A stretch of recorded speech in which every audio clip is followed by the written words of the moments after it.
Happy Thursday. Welcome back to the Stina Show. Tonight's guest is Anthony Price, who's an executive director and an author. And, yeah, you know the usual. Hello, welcome. Hey, what's up? Hey. Oh, wow. Hey, Chris. Hey, Javis. What great folks are coming. Hi. Hello, it's me. How are you guys? Good.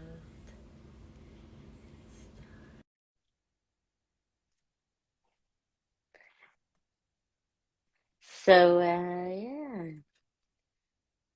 No, don't worry, Idris. Thank you for stopping by. Oh my gosh, let's hang out. Text me, call me. Love you too. It's been so long. Where is Anthony? Anthony. Oh, you're an inspiration. It's just too much. You're too much, Idris.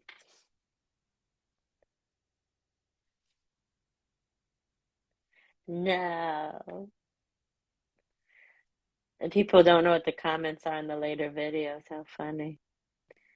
Um, oh, Anthony, if you're watching, you have to use your cell phone, I think, to join here. But yes. Oh my God, Idris, you should come on one day. Why didn't I even think about this? Please, that would be amazing.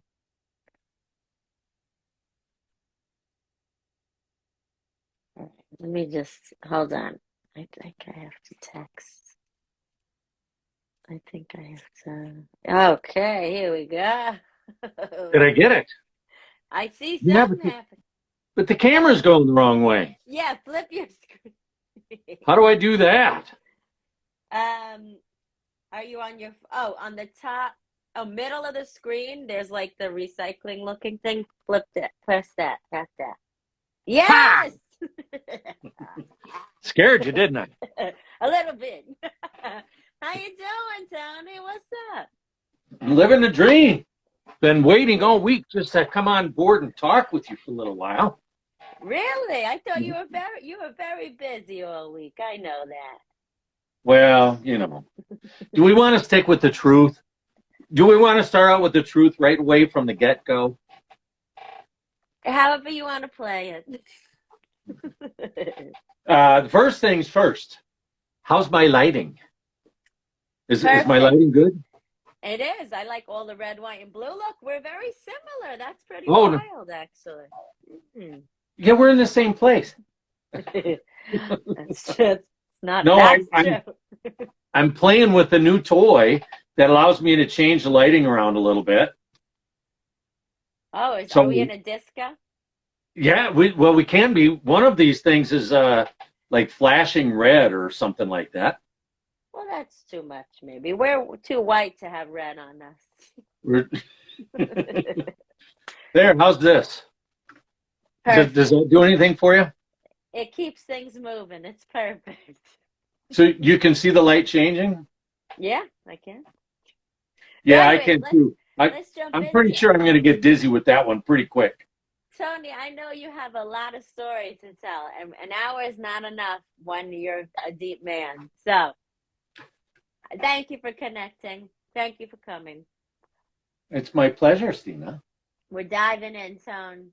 When you were young, did you know you wanted to be an author and run your own foundation? Well, heavens no to the foundation end of the thing. Just like all good things, the foundation came purely by accident. There was probably some little twinkle of thought that I wanted to be a writer back in, when I penned my first poem in 1976, which doesn't date me at all, does it? Yeah, so I wrote a poem in 1976. Since then, I've written 100 songs, but this is not really what we're here to talk about, because nobody cares about my songs. Well, writing is pretty broad. when you begin, at least. Yeah. So I've now, I don't mind saying that I've written a lot. I've written, I don't know, 75 short stories. I've written 3 books. I've written 4 movie scripts and all those songs that I talked about. But I've never really been paid for anything that I've written. The latest book, yours very sincerely and respectfully, has sold many thousands of copies, but all the money from this book goes to the Gold Star Ride Foundation. Nice. So I personally haven't been paid for anything that I've ever written. So, okay, so we're gonna get to the depth of the book. That's very awesome, and I'm sure God is very much looking down on you. I sure hope somebody is. When you were little, like, did you have anyone around you that was a writer or an artist, or even No, I not know really. you were. And what influences did you have as a young man? Yeah, we don't really want to talk about the influences I had as a young man because all of those led to the skeletons in my closet where we'll keep them.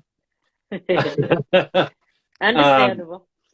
I grew up in a very poor farm community in southern Minnesota.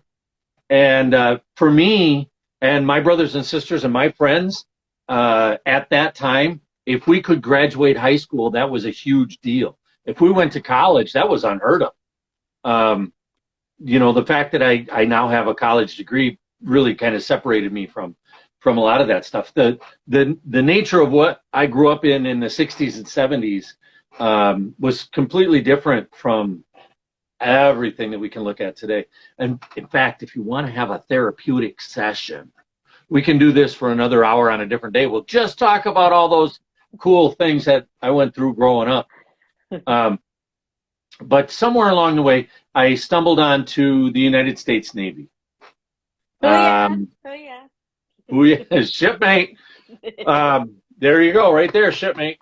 Yeah. And got my other awards over here someplace. Nice. Petty officer? Second class petty officer, yeah. My time in the military was a little bit, even that came late. I had my 25th birthday in boot camp. That's right. I was older than the drill instructors. They called me grandpa. And as maybe you can relate a little bit to that. If there was somebody a little bit older in boot camp, they got the moniker. I was 31 and I was the second oldest out of 70 people. See, we have that in common. I was the second oldest out of 80 some. Yeah. But the other guy, we can say it if we're talking about a historical event, right? The other guy was on the Fat Boy program. So he didn't get teased as much. You were 31 in boot camp? Yeah, I joined the Navy at 31. I thought you were only 31 now. Please say younger next time. Okay, we've been waiting for everybody to join, right? So now we got a few people. I can't see anything, so I don't know if you can see. Yeah, lots of people are coming through and saying good things. Saying good things. Keep up the line, and that'll get you far in this world. No, what happened with me, I did my time in the Navy, and I came out with a service-connected disability, and all of that was fine. I got out of the Navy in 1991, right after Desert Storm. I got out right in the middle of Desert Storm, as a matter of fact, is when I got out. And at that point in society, it was still kind of a little bit of a taboo to be from the military. There was a lot of Vietnam left over, and a lot of people are, you might be struggling with that concept a little bit. But that was the greatest thing that came out of Desert Storm, was the turnaround of society's view of military and veterans. Prior to that, there was still a lot of the Vietnam stuff going on. And listen, I love Vietnam veterans. I think the Vietnam guys, they did something a little extra. They did a little bit more. First of all, most of them didn't want to go, but they went anyway. And then they came back home and they got spit on. And they had, I got stories in the book of Vietnam vets that I've met who got off the plane and were shot with syringes filled with pig's blood and water balloons filled with urine. And the stuff that the Vietnam guys went through was really off the charts in a negative way, which is why I stop what I'm doing whenever I recognize somebody as a Vietnam veteran today. And I don't say thanks for your service. I say welcome home. It's kind of a big deal. Anyway, the Desert Storm, which came out in under the first President Bush, one of the greatest things that happened because of Desert Storm was society's view of the military in general, the society's view of veterans. Anyway, so that's my little opine about that. But anyway, you got to fast forward way into the future, because I got out of the Navy and I spent some time as a truck driver, and I spent some time managing fast food restaurants and restaurants, and I spent some time as an entertainer. I spent a little time as a disc jockey entertainer. When I hung up my microphone from that career, I remember, I'm laughing because I'm thinking of all the different things. Like back in 1981, when I told my mother I was going to be a DJ, she said, "How long will you give it before you realized it failed?" Well, by the time I hung up, yeah, I know, right? By the time I hung up my microphone, I had been on stage more than 2,000 times. I had played music at more than 1,000 weddings, and it was just this. Yeah, okay. I guess it's not going to work. I only did it for 20 years. I guess it's not going to work. So yeah, right. 20 years. But anyway, I did a lot of stuff, and I went through a lot of stuff. I had more than my fair share of pain and misery as well. I'm just a little bit worried because I think there's one little extra light right there. You're good. You're perfect. You're fine. That's what happens when you don't do any takes or any. You're fine. You're good. Practice runs. That's what happened. We're just going live first time.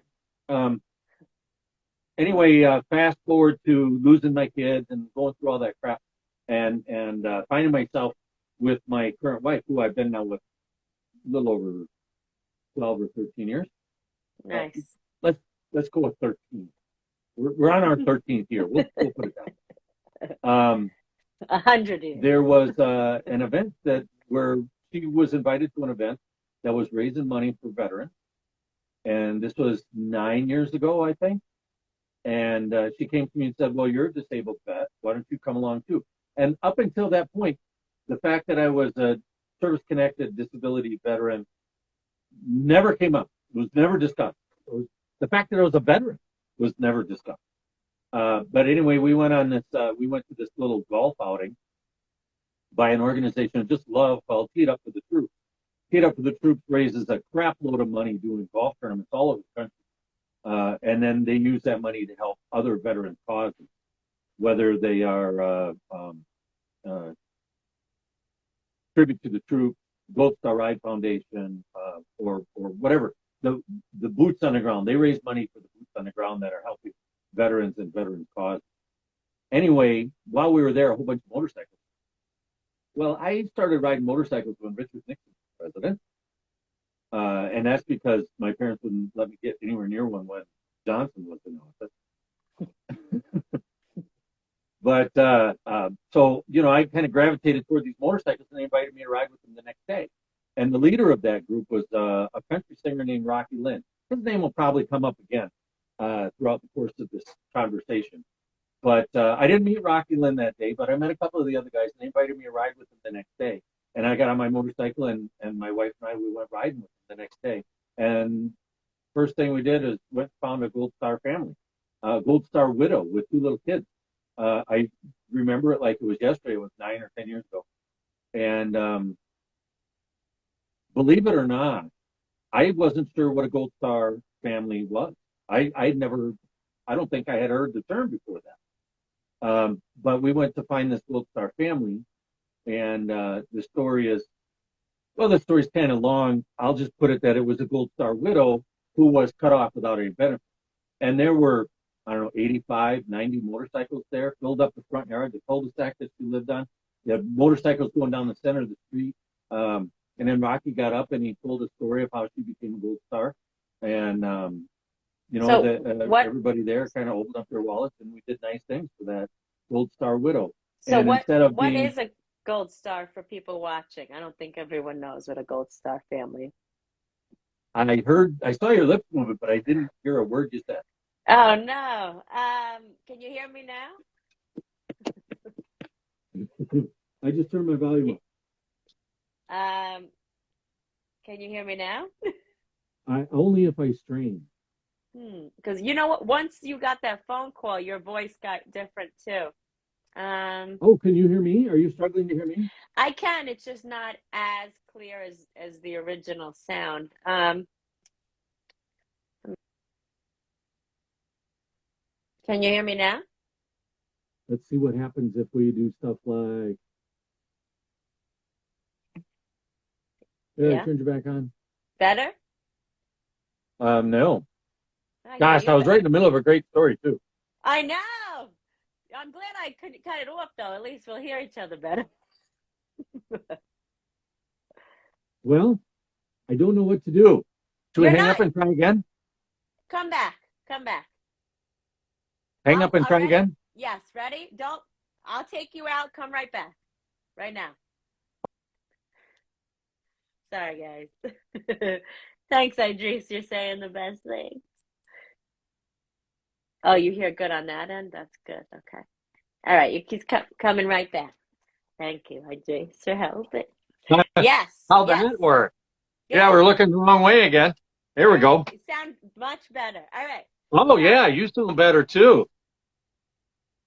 So you're all right. When you're done, explain what a Gold Star family is. You all got on this person's lawn and started raising money for her. Oh, yeah, and I tell you what, when you see 85 grown men and women wearing leather from head to toe and bandanas like this and fingerless gloves like this, and they're dressed like this, and they got their sunglasses on like this. And when you see this many people just completely consume a front yard, and then they lift up their glasses and you see tears streaming down their face, it'll change your outlook on a whole bunch of things. So I made the decision then and there at that Gold Star residence that I was going to do something for Gold Stars forever. And I've been doing just that ever since for the last 9 years. And every year I seem to be doing a little bit more and a little bit more and a little bit more. So to tell the audience what a Gold Star is, the Department of Defense defines a Gold Star family as immediate family members of somebody who is killed in action. And immediate family members are described as brothers, sisters, sons, daughters, moms, dads, step parents, step siblings, and step children, and in-laws. I think in-laws. They have a different term for deaths that occur in a different way. So, for example, if there's a training accident, friendly fire, or actually friendly fire, I might have that one wrong. That might actually fall under the KIA definition. But they have another definition for non-combat deaths in the military, and that's called next of kin. That's the term that they use for it, is next of kin. Now, that's the DOD. We're the Gold Star Ride Foundation. The Gold Star Ride Foundation gets not a single penny from the federal government in any way, shape, or form. And we get to play a little bit fast and loose with definitions because of that. So the Gold Star Ride Foundation says anybody, if there was a uniform and a funeral, that's pretty much it. And I would like to see if I can, am I pointed right to the little green star, the green thing on the top of the star? Yes. Is that where my finger's pointed? Yes. Okay, so you'll notice that shade of green does not match anything else in the logo. It's just an ugly shade of green. It's like, what the heck is that doing there? That is actually, it's so funny. That is actually teal. The color is teal. And teal, we were told, is the National Post-Traumatic Stress Awareness color. And you'll note that I did not say disorder. Because in my world, It's not a disorder. If you're out there seeing combat and you're standing next to your buddy and he gets his head blown off and you come home and you're normal, there's something wrong with you.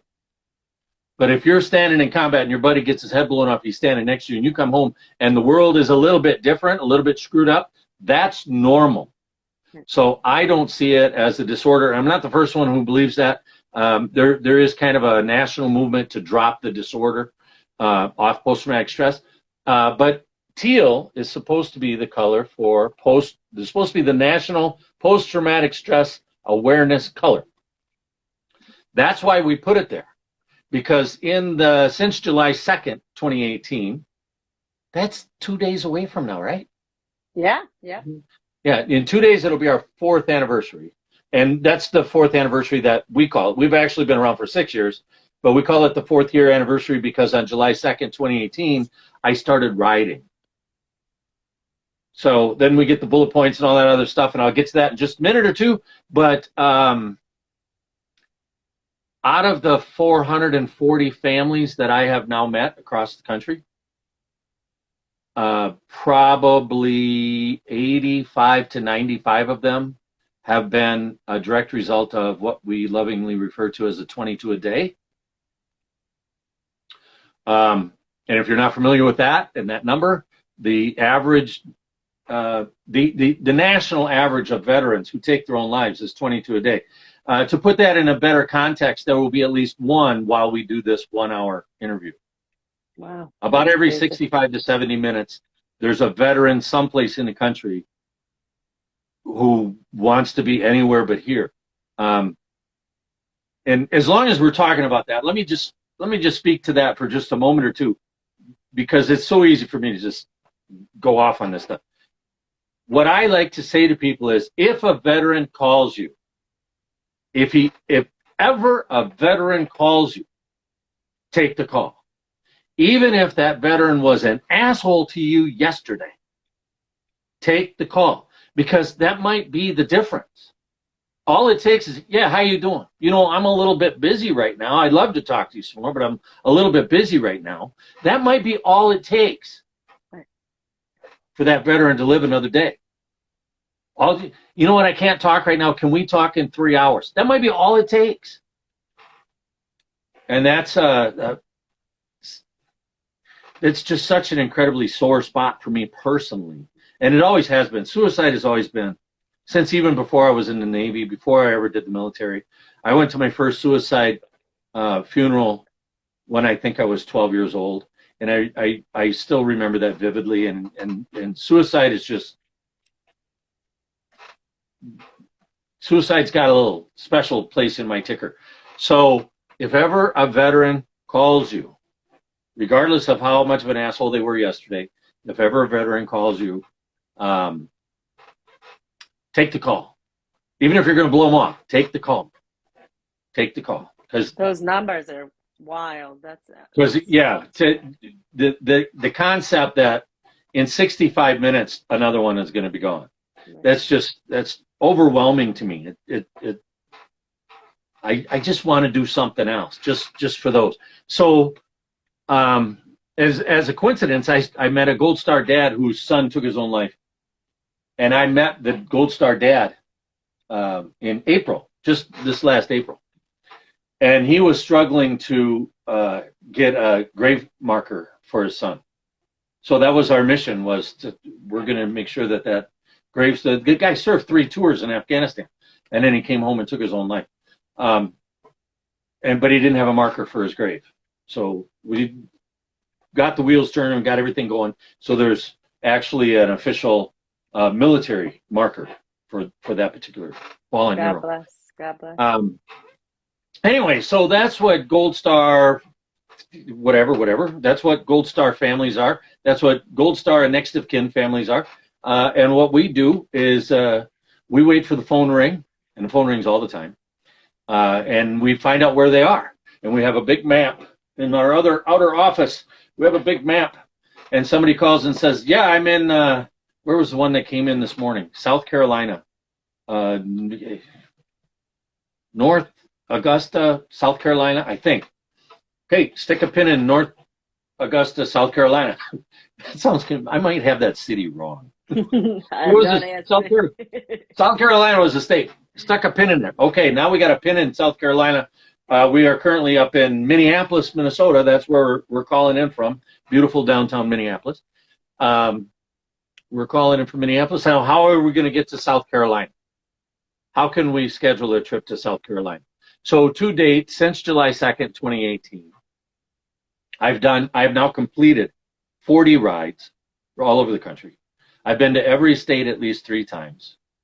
I have now met with, I'm going to say 440 families. I know it's well over 400 Gold Star families all over the country. And I've logged 100,000 miles on my motorcycle. I feel like I've driven past you before.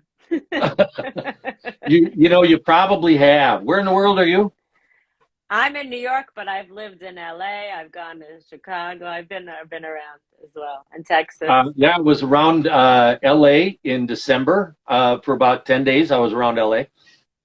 New York, I'm around New York on Memorial Day every year because every year I ride to Washington, D.C. as part of the demonstration to remember POWs and MIAs. Rolling to Remember, I think, is what it's called now. It was called Rolling Thunder for, I think, about 30 years. But anyway, some different people are organizing it, so it's got a different name now. But anyway, on Memorial Day every year, I ride from Washington, D.C. up to the middle of Long Island in New York. I'm in Long Island and Merritt, yeah. Yeah, that's right. You told me that, and I was going to look it up and see where that place is that I go to. All I can tell you is that if you take Long Island, yeah, and you draw an X across it, where the lines meet is very, very close to where I go. Then you're right north of me, probably 15 minutes drive, I would say. Probably. I can tell you this, the freeways on Long Island suck. They have so many potholes out there. Oh, I know. Oh, no, the potholes are the worst. Listen, yeah. I've driven on farm roads in southern Minnesota that were smoother than them roads out there in New York, in Long Island. That's because they're so overpopulated. That's another story. But, so, wait, when did you start riding motorcycles? Let's just backtrack. You said when? I started riding motorcycles when Richard Nixon was president. So I think I was 9 years old when I got on the first motorcycle. No. 9, 10, or 11. So, yeah, that was 72, 73, 74, somewhere in there. I started riding motorcycles. And I've been riding motorcycles pretty much forever. There were a couple of windows when I didn't have one. I didn't have a motorcycle, I think, from like 1998 until about 2007 or 2008. So that period, that 10-year period, I didn't have a motorcycle. But aside from that, I've always been riding motorcycles. I have 3 motorcycles right now. So now, actually, I don't have any motorcycles. The Gold Star Ride Foundation has 3 motorcycles right now, and I get to ride them. So and as often as they break down. How many people do you ride with? What's the most amount of people you I go out by myself, and I just do my best to let everybody know where I'm going and when I'm going to be there and get as many people as we can. The smallest number I've ever ridden with is 1, me, and I've done that a lot. And I used to think that if it's just me, it doesn't mean as much, but I don't think that anymore because I've met the families, I've been out there and I've done the thing. When the 12-year-old kid is sitting on my motorcycle and he says, "I can't believe you rode this thing 2,500 miles just to see me." No. It's kind of an all over kind of a thing. We're more than happy to show up alone, and I have shown up alone on a lot of different occasions. However, the other end of the spectrum is when people do come and ride out with me. The largest number I had was going in to see a Gold Star brother in Maryland with 116. Yeah, that was kind of a nice day. Wow. So from 1 to 116 bikes. In July 2nd, 2018, we started. And I like to tell the story a little bit about that because on July 2nd, 2018, I left home and I rode an average of 307 miles a day, 7 days a week for 8 weeks straight. Okay, sometimes that takes a little bit to settle in. Yeah, so no, I can't. I'm going to say it again. An average of 307 miles a day, 7 days a week for 8 weeks. when I was done with that, I had made it to 44 states. I had visited with 64 Gold Star families all over the country. And got a lot of neat stories out of that too, because that was the year, 2018 was the year that the Great Northwest was on fire, and it was burning from like Denver all the way to the Pacific Ocean, San Francisco, or Portland, Seattle, Salt Lake City. All of those places were on fire. Oh, listen, if you go to my Instagram page at Gold Star Ride and you scroll through and you get to like 4 years ago, some of the videos, there's videos there of me talking to firemen. There's videos there of me of capturing the video of the helicopter that picked up the bucket of water and took it over to the fire. And then the fire jumped over the road just after I passed it. That actually happened twice. The fire jumped over the road right behind me on the motorcycle.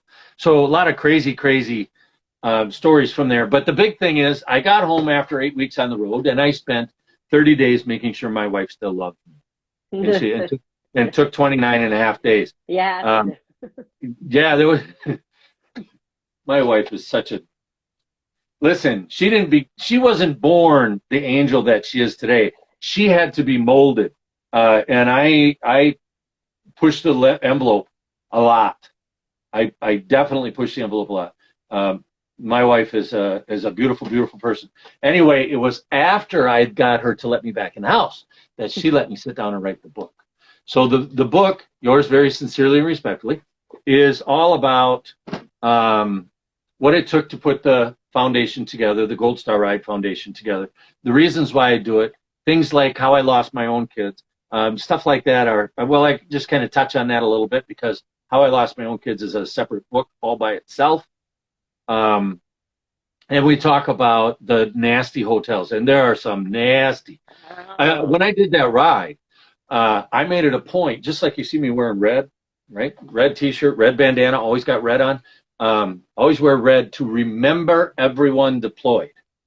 And the national movement is to wear red on Fridays. I wear red every day to remember everyone deployed. And when I was out on the motorcycle doing that long ride, I thought, well, we got people that are deployed sleeping in sandboxes over in the Middle East. So what business do I have sleeping in a 2-star hotel when we got people sleeping in the dirt?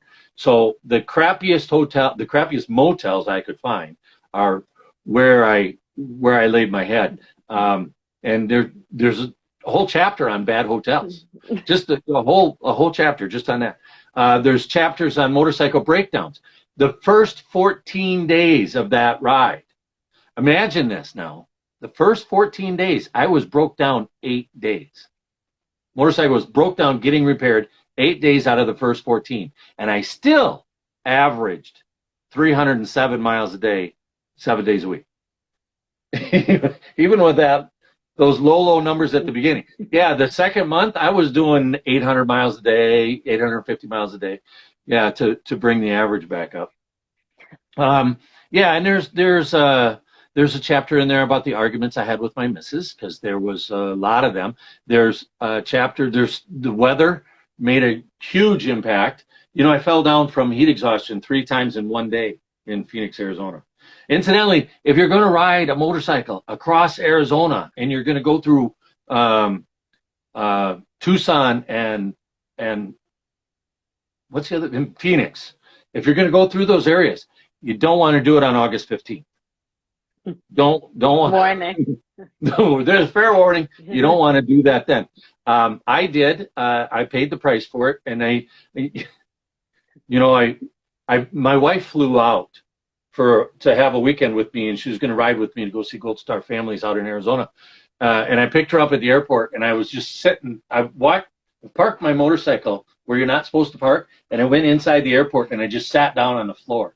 And the security guard came around. She was like, "You can't park your motorcycle there." And I said, "I just need a minute. Just let me catch my breath." And she came back. She said, "You want me to call the paramedics?" And I said, No, I'll be good. I just need a minute." And she came back. She came back about 5 minutes later. She said, "If you don't stop shaking in 60 seconds, I'm calling the paramedics." And it was then that I realized maybe I just pushed it a little too hard. The irony to this is 1 week later, Actually, I think it was 10 days later. 10 days later, I was riding in snow with elevation sickness. So a lot of extremes when you're riding in this country. A lot of really. Anyway, all them stories are in the book, and I try to. Everything that I do is about the Gold Star Ride Foundation now. The lady in South Carolina, we're going to take care of her. I think we're looking at being in South Carolina in November, probably between the 1st of November and Thanksgiving. We'll make it into South Carolina, and we'll help her out, and we'll meet her family and get to know them. But yeah, there's all kinds of stuff going on here. So how do you mentally prepare? I don't think we're gonna get to half of these things, but how do you mentally prepare for these journeys and physically? I don't. I'm always on. The better question is, how do I unwind from it all? Because when back in the spring of 2018, I talk about this in the book too. But back in the spring of 2018, when I was preparing for that's actually my second ride. My first ride was in 2017. I don't talk about the first ride very much because it was only a handful of families, but I remember all those people and I remember where I went.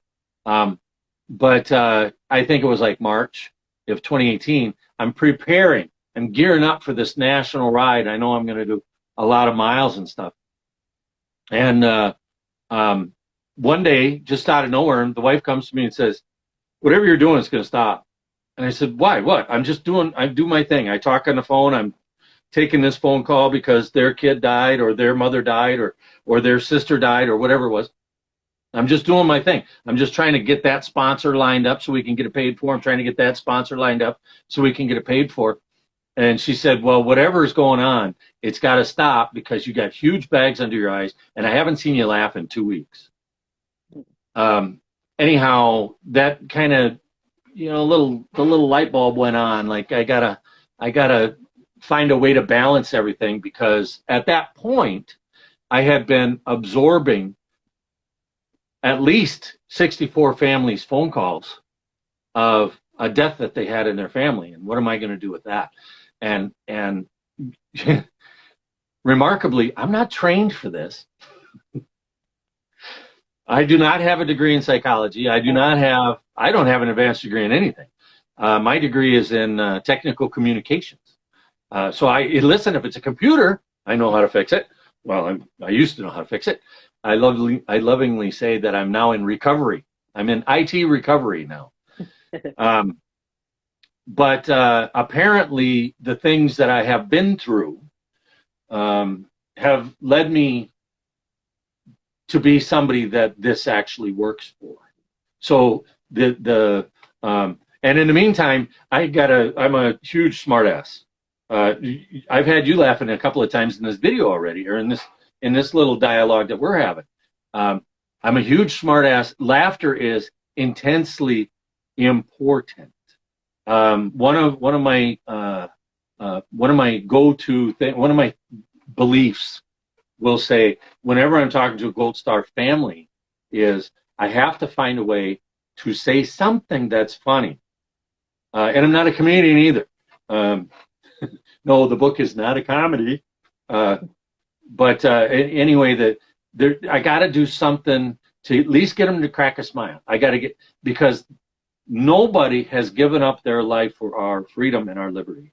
Nobody has that wants us to stop laughing. Nobody. In fact, just the opposite. If they're giving up their life for anything, they're giving up their life so we can go on being incredibly happy and filled with joy and filled with laughter and stuff. So that's one of the things that I work on a regular basis. And I try to bring it to everything that I get involved with. Even this conversation with you. We haven't even talked about your career in the movies yet. Oh, what? Let me just say, Bone Cracker, I don't know who Bone Cracker is, but Bone Cracker said huge smartass is an understatement, Tony. I don't know who Bone Cracker is either. Bone Crack, you know who they are, but I don't know what their name is. Well, I'll have to look it up later. Joseph Steinhauser. Oh, I know Joe. Oh, yeah. Joe from Louisville. That's how he's better known, Joe from Louisville. Yeah, I love Joe. He's an incredible supporter of ours. Let's see. Yes, he was in fact with me when I met a Gold Star daughter in Louisville, Kentucky. Pictures of her. If you go to my, the thing, the Instagram thing, and you scroll down, you'll see pictures of her too. So yeah. So Sorry, I didn't know him as what'd you call him? Bone Cracker? Bone Cracker 169. Thank you, Bone Joe, Cracker from 169. Louisville. So, all right, let me just, I know my question will lead into more good stories. So I asked my guests to bring a deep quote and or enlightenment experience. I know you shared many enlightenment experiences already, but do you have one more or a quote to share? Oh, shoot. How much time you got really? Right. That's How what I'm much time asking you got? now because Okay, what you know what? I'm gonna use this enlightened experience because I don't think Joe's heard this story. He might have. I don't know if he has or not. When I was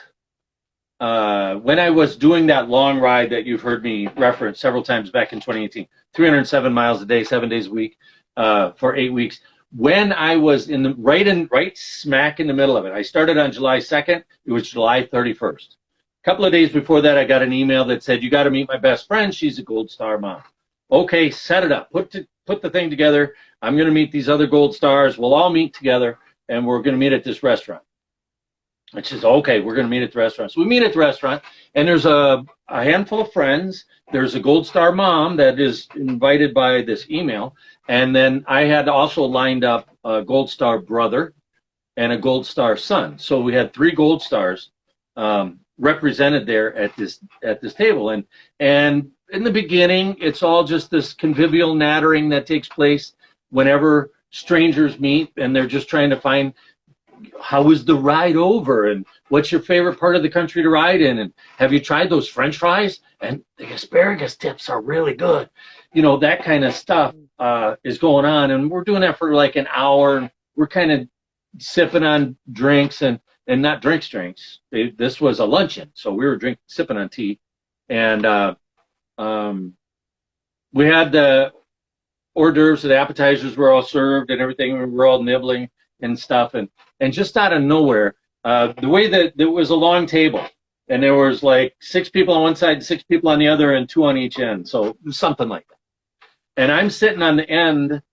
I'm sitting on the left end, so my left arm has nobody near it, and right next to me on my immediate right is the Gold Star mom, and the others are sitting around the table, and like I said, there was about a dozen or 14 of them there. Anyway, she just stopped chewing. She puts both her arms down. Both arms, just slams them down. And she just says, she looks at me and she says, "I just don't understand why my son would take his own life." And I looked at her, and I'm really thankful this came to me. It came to me right there without a beat. I just said, "He didn't take his own life. That was a sniper's bullet from 7,000 miles away." And she burst into tears. Then I was crying, and everybody at the table was crying. I think the waitress was crying too. For a couple seconds, maybe 10, 15, 20 seconds, maybe it was 30 seconds. Everybody's in tears, and we wipe away the tears, and hey, those asparagus tips are pretty good. And have you tried the onion rings? And back to that kind of stuff. And and then it came to an end, and it came time for me to go. It was like 2 hours later, and we hugged by, and big strong hugs by, and I get on the motorcycle, and down the road I go, and I do another 307 miles and meet another Gold Star family, and another 307 miles and another Gold Star family, and another 307 miles and another Gold Star family. I was 7 days down the road, somewhere in the neighborhood of, we'll call it 2,000 miles away from that little town, when I checked into the cheap motel. Remember, got to go to the cheap motels. So this motel was so cheap that they didn't have Wi-Fi in the room. So I had to use the hotspot on my phone to get in, and I always do, email is always on my laptop, and my phone is whatever, my phone is my phone. So my email is on my laptop. So I got to get Wi-Fi signal to my laptop. Well, there's no Wi-Fi in the room, and my hotspot didn't work inside the room either. So I had to take my phone out to the motorcycle right outside the door, and I hook up my phone and plug it in and whatever, and I turn on the hotspot outside in the parking lot. And I didn't have to worry about shutting the door either, because when the door was shut and locked, there was a gap big enough for me to stick my finger through between the door and the door jamb. I mean, this place was filled with bugs and all kinds of meanness. Anyway, that's when I got I got my email to work by having this hotspot hooked up on my phone out on the motorcycle. And I got an email from the best friend of the Gold Star mother that I had seen a week before. And it was just a simple little email, and it just said, your visit here was the greatest thing that could have ever happened. Because later that day, she went home and tore up her own suicide note.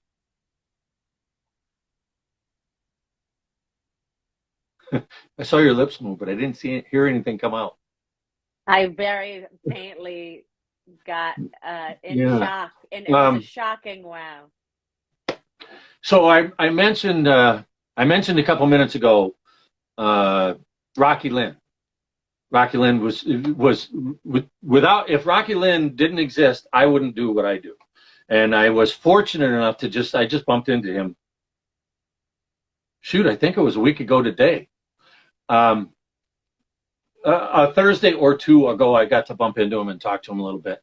And but Rocky Lynn is the first person that I ever heard say sniper's bullet from 7,000 miles away. So I'm going to give him that credit. Whether he is the first person who ever said it or not, I don't know. But he's the first person that I ever heard say it. So I want to give a little credit where credit is due. And in the meantime, let me also throw this plug out there. I just found out that he's going to be releasing a version of Turn the Page. Rocky's a country singer. He's also a paratrooper. So he's got that going on. He's got a handful of marginally hit songs, no number ones, I don't think, but he's going to be releasing a version of Bob Seger's Turn the Page pretty soon. So, Rocky Lynn is an awesome, awesome human being that I can't say enough good stuff about. And you know what? I've had the opportunity to have conversations with him about other stuff. For example, I wrote a movie script. Shoot, it was a long time ago. I wrote a movie script basically on a bet. Somebody told me I had no business thinking that I could be a writer. And I sat down, I locked myself in a room, and I wrote a movie script start to finish in 2 days. And it's never been edited. Well, it's never been edited for content. It's been edited for spelling and stuff like that. But and it's been edited for format, because, as you know, movie scripts have to be in just the right format. Otherwise, they're not going to read them. Anyway, what ended up happening was I was working in the IT world, and I took a president of a record label brought me in to take care of his IT work, take care of his computer network. And while I was talking with him and while I was working on his stuff, I said, hey, I wrote a movie script. Why don't you read it? And he said, I do music. I don't do movies. And I said, but you're an intelligent man and you got a wonderful opinion. I'd just like to get your opinion on it. Well, a week later, we had a recording contract for me to rewrite the script as a radio play. Oh, that's instead great. of a movie.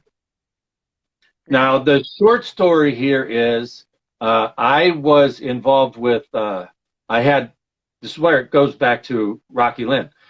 He and I had conversations about using some of his music in that play. And he gave me CDs of all of his stuff.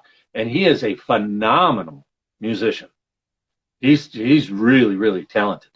To bring that whole story full circle, it was considered for a Grammy in 2016. So, to the person who said awesome. The person who said I needed to hang up my writing career and get a job delivering pizzas, yeah, screw you. Hey, listen, we could do it all. They're just not educated. Yeah, we can do whatever you want to do. I've got some interesting stories about stuff that I've written that go beyond the Gold Star Ride Foundation. But of course, the Gold Star Ride Foundation that's my favorite thing. That's part of something that I'm doing every single day. I'm involved with it somehow, somewhere. I'm an unpaid volunteer. None of the board members are paid. Everybody's an unpaid volunteer for the foundation. And last year, I think we managed to give away 74% of the money that we brought in during COVID. So I double dog dare you to find another veterans charity that has that kind of money going back out. So yeah, that's I'm rather proud of that. I love that you found your purpose and your purposes, purposey, and what do you have? I know you have lots of goals and dreams ahead of you. What are you want to share some with us? Some next steps? I don't have a lot of goals anymore. Well, I'm doing the work for the goal. The closest I come to a goal is how am I going to see 100 families this year? How am I going to see 100 more families this year? That's kind of it for the goals. It would be nice if it'd be nice if somebody were to take one of my movie scripts and turn it into an actual movie. It'd be nice if well, call we me could up later. An agent? I mean, I know a lot of people who make their own movies, So. Oh, well, that movie that was considered for a Grammy in 2016, I did a budget for it, and without any big name stars, the budget was $18 million 5 years ago. And that's not low, so. That's not low. No, there's a lot of special effects in it. There's a lot of stuff that has to blow up in it. It's actually a really cool little story. I have a person in mind that actually produced Top Gun Maverick that I met during Fleet Week that might want to produce. I don't know, just thinking of connection, Well, that would be awesome. We can have that conversation. Let's have it offline. Let me throw this plug out there because what's his name? Bone Wrecker 169? Because he's listening or watching. Bone Cracker 169 because he's watching. goldstarride.org. If you want to help out with what we're doing, it's goldstarride.org. You can donate there. You can buy copies of the book there. And I'll say this too. This is cool. Does this come out right side up or does it come out backwards to you? Backwards. My DD214 can kick your MBA's. This is we managed to get two slogans registered to us. One is we ride because they died, which you can see which you might be able to see on the flag. The other one is my DD214 can kick your MBA's ass. That's awesome. So goldstarride.org. Everybody who goes and drops $10 donation, I'll mail one of these things out to you. And you can sew it on your cut, or you can do whatever you want to with it. However, thanks to Obama, and listen, I don't mind giving credit where credit is due, but thanks to President Obama, the Stolen Valor Act of 2013 means you can't wear this unless you have a DD214. It doesn't matter what kind of DD214 you have. You can have an OTH and still wear that. But you have to have the DD214 to qualify to wear that patch, according to President Obama. That's fabulous. See, there we are. We're still trying to have a little bit. We have 5 minutes. So the plugs were perfect timing, really. And I can't wait to see what you're doing next. You want to finish up, say some last things, and ride this one out? Can I be really honest with you? We're shipmates. And nobody else is listening, right? So it's just me and you. No. So I can be honest. Me and you and Joe. Yeah. So it's just and my friend Idris. and another chief in the Navy, actually, Chief Richardson. Okay, so there's 4 of us here. There's 5 of us. There's 5 of us here. The truth of the matter is, I've done 6 rides already in 2016. I've already done 10,000 miles in 2022. I've already done 6 rides. I've already seen, I don't know, 30 families, 40 families in 2022. I've been every state east of the Mississippi already this year, and a handful of states west of the Mississippi already this year. And the truth of the matter is, I'm a little tired. It makes sense. So, you're a human, right? So 4th of July is, I'm taking the weekend off, and probably the 5th of July. And then, next week we'll get back into doing some heavy-duty riding again, and we'll kind of take it from there. There's a couple of things on the books that are kind of distant. Grand Lake, Colorado is Constitution Days. So to celebrate the signing of the United States Constitution, we will be in Grand Lake, Colorado. If you're not sure where that is, it's just a little bit west of Rocky Mountain National Park. So the elevation there is like 9,000 feet. The convenience store sells cans of oxygen. So it's kind of a cool place. So that one I know we're going to be at. I know we'll probably also be in Northwest Arkansas the following week. I think we have to be in Kansas the first week in September. We're not going to do the Sturgis Rally this year. We've done it for 4 years in a row. We're not going to go back out there again. It's just too darn much work. And then come fall, after October, November, then we're heading southeast to that part of the country. And then December, January, and February, we do our staging in Florida. So like this last December, I was in LA for a while. I also spent some time in Portland and San Francisco, all in the last few months. So that's it. We started out as don't have a clue what we're going to do next. And we're kind of slowly getting into a little bit of a vibe where, every year Memorial Day, we're going to be in DC. That's just, everything kind of goes from there. Well, so Gold Star Ride. Yes. Gold Star Ride is where you get your My DD214 can kick your MBA's ass for a $10 donation. There's not a button specific for that patch.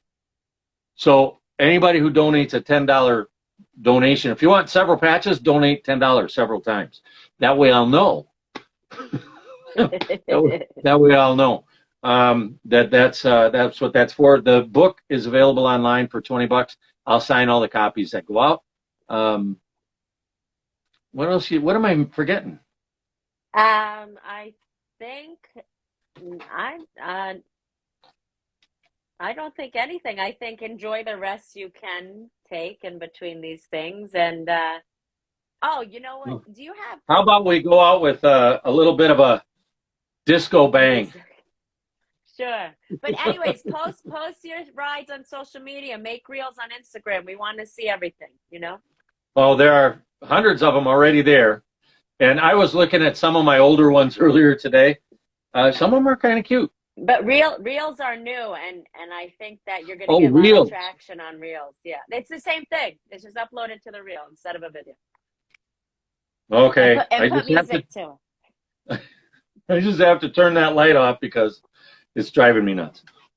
My kitty doing. I don't know if you saw the colors change on my face. I did. I thought you were going to play some rock music or stuff. Hey, look, I'm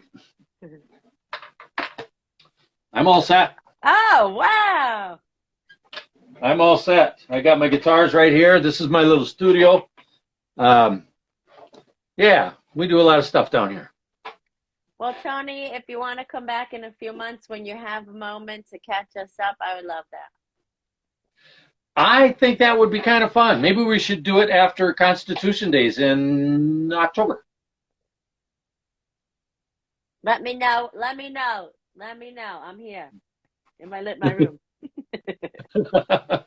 It's a beautiful thing. Thank you very much, Stina, for your time today. Again, goldstarride.org. And it's been a pleasure. Thank you for all you do. You're a hero, Tony, and I appreciate the connection. God bless you and your loved ones. Thank you. God bless you, Tony. Connect soon. Thank you so much. All right. Take care. Okay. Oh, wow. I know I say wow a lot. I'm sorry, it's my favorite word. Idris, I see you. And Tony was the best, right? How inspiring. And I can sit with him all day. I know. We're gonna bring him back though. Idris, my assistant producer. Thank you so much for joining. And everyone else, I see you, George and Chief and Joe. I saw all you guys come in. Oh, and Allison, I saw you come in. And Mom, everybody, God bless you. I love you. And I love you. Love you, Idris. Thank you, Chief. I'll see you guys next week. Okay. Love you. Take care of yourself.